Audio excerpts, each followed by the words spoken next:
The victims of the Armenian genocide were the Armenians, and the perpetrators of this act consisted of the Ottoman Empire. The Armenian genocide was a systematic slaughter of millions of Armenians. During World War I in 1915, Turkish government leaders set a plan in motion which planned to eradicate and massacre Armenians. By the early 1920s, when the genocide finally ended, between 600,000 and 1.5 million Armenians were killed, while others were forced out of the country.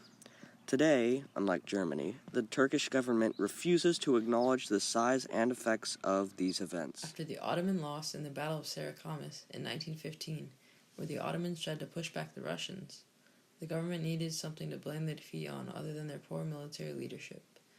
They found this in the Armenians, who, along with other non-Muslims in the army, were transferred into labor battalions and later systematically murdered.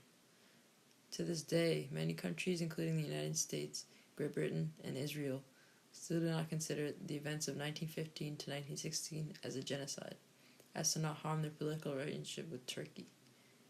Turkey itself has denied for many decades that the events were a genocide and refuses to admit that there was a systematic killing of Armenians, not just deportations, which it does admit to.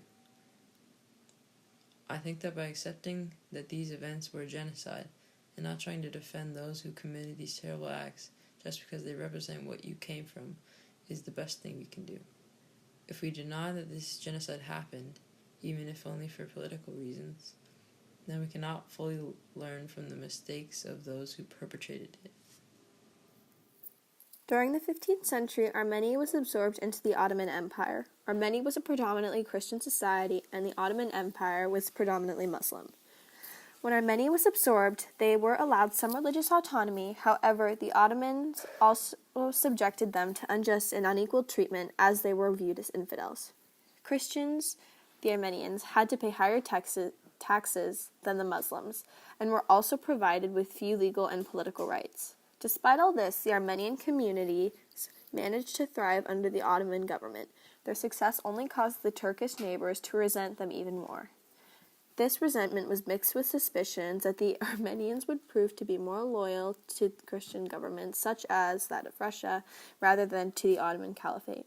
Their suspicions became more concentrated when the Ottoman Empire began to crumble. By the end of the 19th century, Abdul Hamid II stated that he would solve the Armenian question once and for all.